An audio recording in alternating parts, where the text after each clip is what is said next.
नमस्कार दोस्तों, स्वागत है आपका। आज की इस वीडियो में आज हम एक बहुत ही ज्ञानवर्धक कहानी सुनाने वाले हैं। अगर आपको यह पसंद आए तो वीडियो लाइक जरूर करें। चलिए शुरू करते हैं। एक समय की बात है, एक छोटे से गांव में अर्जुन नामक साधक रहता था। अर्जुन का मन जीवन के गहरे अर्थ को समझने के लिए हमेशा बेचैन रहता था। उसने कई विद्वानों से प्रश्न पूछे, अनेक ग्रंथ पढ़े, लेकिन उसे कहीं भी संतोष नहीं मिला। गांव के लोग उसे विचित्र मानते थे, क्योंकि वह साधारण जीवन से अलग हमेशा किसी अदृश्य सत्य की खोज में लीन रहता था। एक दिन अर्जुन ने गांव के एक वृद्ध साधु से सुना कि ध्यान के माध्यम से आत्मा का परमात्मा से मिलन संभव है। यह वाक्य अर्जुन के मन में गहराई तक उतर गया। उसने उसी क्षण निश्चय किया कि वह ध्यान की साधना करेगा और अपने जीवन के गूढ़ रहस्यों को समझेगा। अर्जुन ने गांव से दूर एक शांत स्थान चुना, जहां एक प्राचीन पीपल का पेड़ था। वह वहां बैठकर ध्यान करने लगा। शुरुआत में उसके मन में विचारों का तूफान उमड़ता रहा।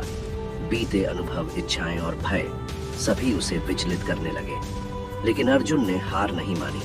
वह अपनी सांसों पर ध्यान केंद्रित करता रहा और धीरे धीरे उसका मन स्थिर होने लगा। दिन, हफ्ते और महीने बीतते गए। अर्जुन की साधना गहरी होती गई। उसका मन शांत हो चुका था और वह अपने भीतर की दुनिया में प्रवेश करने लगा। उसे अपने भीतर ऐसी शांति का अनुभव हुआ जो उसने पहले कभी नहीं महसूस की थी। एक दिन ध्यान की गहराई में अर्जुन ने अद्भुत अनुभव किया। उसे ऐसा लगा जैसे उसका शरीर हल्का हो गया हो। उसने स्वयं को एक दिव्य प्रकाश की ओर बढ़ते हुए पाया।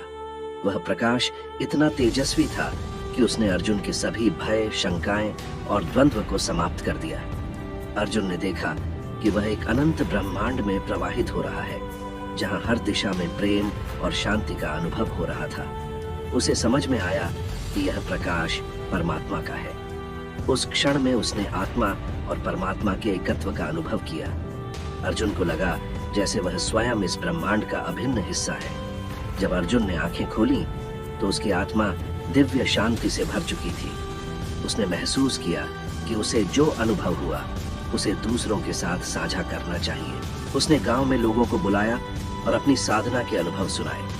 अर्जुन ने कहा, ध्यान केवल एक प्रक्रिया नहीं है, यह आत्मा और परमात्मा के बीच सेतु है। जब हम ध्यान करते हैं तो हम अपने भीतर की गहराइयों में जाकर उस दिव्यता का अनुभव कर सकते हैं जो सदा से हमारे साथ है। गांव के लोग अर्जुन की बातों से प्रेरित हुए। उसने उन्हें ध्यान की सरल विधियां सिखाईं। धीरे धीरे गांव के लोग भी ध्यान का अभ्यास करने लगे। वे अपनी आंतरिक शांति और प्रेम का अनुभव करने लगे। गांव का वातावरण बदलने लगा। लोग पहले से अधिक शांत, प्रेमपूर्ण और एक दूसरे के प्रति सहानुभूतिपूर्ण हो गए। अर्जुन की साधना ने न केवल उसे बल्कि पूरे गांव को बदल दिया। समय के साथ अर्जुन ने गांव को एक नई दिशा दी। ध्यान गांव के जीवन का हिस्सा बन गया। लोग समझ गए कि ध्यान केवल आत्मिक साधना नहीं है, बल्कि यह जीवन को गहराई से समझने और जीने की कला है। अर्जुन ने अपनी अंतिम सभा में कहा, परमात्मा हमारे भीतर ही है। ध्यान उस दिव्यता तक पहुंचने का माध्यम है। जब हम ध्यान करते हैं तो हम न केवल अपने भीतर शांति का अनुभव करते हैं, बल्कि अपनी आत्मा और परमात्मा के एकत्व को भी पहचानते हैं। अर्जुन की इस शिक्षाप्रद यात्रा ने न केवल गांव में बल्कि दूर दूर तक ध्यान की शक्ति का संदेश फैलाया। अर्जुन का जीवन यह सिखाता है कि ध्यान केवल आत्मा और परमात्मा का मिलन नहीं है, यह जीवन की सच्ची यात्रा का मार्ग है।